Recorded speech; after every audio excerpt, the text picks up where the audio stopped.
5분 투자로 미국 배우기 시청자 여러분 안녕하세요. 기존에 예고해드린 대로 오늘은 제3부 미국에서는 상대평가를 하지 않는 문화에 대해서 설명을 드리겠습니다. 상대평가, 사실은 사람과 사람과의 경쟁을 하는 데 있어서 상대평가를 하게 되면 경쟁력도 좋아지고 실제적으로 빠른 성장과 결과가 좋아지는 효과가 있는 것은 사실입니다.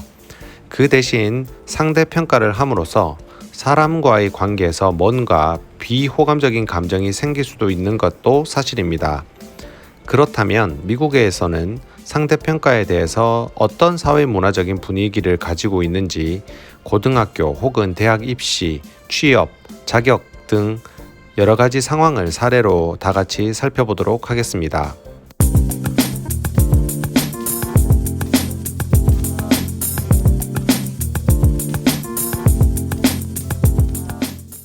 한국과 마찬가지로 미국 대학 입시에서 가장 중요한 요소는 고등학교 성적입니다. 그러나 한국이 등급제라는 상대평가 방식을 사용하는 한편 미국은 GPA라는 평가를 하고 A에서 F까지 점수를 평가하여 절대평가를 하고 있습니다. 그렇다 보니 가장 큰 단점은 미국 대학교들은 우수한 학생을 고르기 위한 별도의 노력이 필요합니다.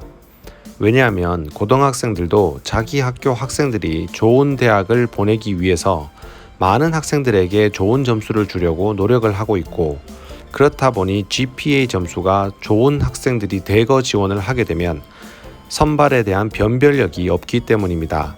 따라서 변별력을 높이기 위해서는 해당 학교에서의 석차, 어떤 과목들을 이수를 했는지, 어떤 학급 외 활동을 했는지, 얼마나 어려운 과목을 이수하려고 했는지, 그리고 미국의 수능시험과 같은 SAT나 ACT 점수도 고려를 하게 됩니다.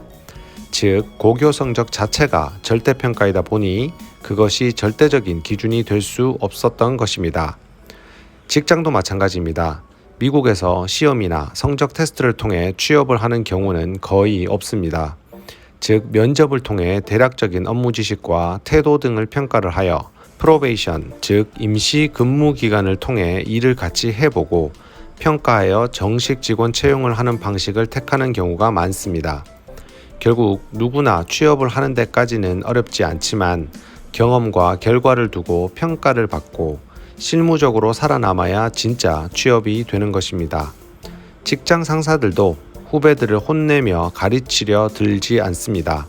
본인 일은 스스로 해결하고 결과가 없다면 그대로 해고를 하는 수순을 밟습니다. 어찌 보면 한국에 비해서 인정이 없어 보이기도 합니다. 자격증 시험은 또 어떨까요? 전문 직종에 필요한 이 자격증 시험은 변호사, 회계사 등 시험을 통과했다고 해서 바로 업무에 들어가는 것이 아니라 일정 정도 자격을 갖추고 기본 소양과 지식 테스트를 통해 하는 것이 시험으로 일단 마무리가 되고, 실제 라이센스, 즉 면허는 실무 자격을 완전히 갖추어야 라이센스가 발급이 됩니다.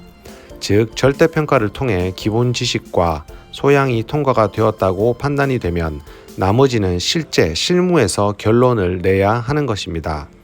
물론 생각하기 따라서 학교나 직장, 자격증 시험도 모두 들어갈 자리가 하나뿐이라면 누군가와 경쟁을 하여 최종 합격을 하게 되겠지만, 적어도 최종 단계 전까지는 각자가 옆에 앉은 친구와 경쟁을 하기보다는 스스로와의 경쟁을 한다는 것입니다. 절대평가든 상대평가든 누구나 노력을 하면 충분히 해낼 수 있습니다. 다만 미국은 사회문화적으로 준비 단계에 있어서는 누군가의 싸움이라기보다는 나와의 싸움이 많습니다. 상대 절대평가 모두 방법에는 장단점이 있습니다. 어떤 것이 무조건 좋다고 말을 할 수는 없지만 적어도 무언가를 하기 위해서는 상대보다는 절대평가 방식을 통해 사회 진출을 하는 나라 미국, 여러분도 도전을 해보시기 바랍니다. 오늘은 제3부 상대평가를 하지 않는 나라 미국에 대한 사회문화 설명을 드렸습니다. 다음 시간에는 시험보다 더 중요한 것은 경험, 실무인 나라 미국에 대한 설명을 드리도록 하겠습니다. 오늘도 구독과 좋아요, 알림 설정 잊지 마시고 즐거운 하루 되시길 기원합니다. 감사합니다.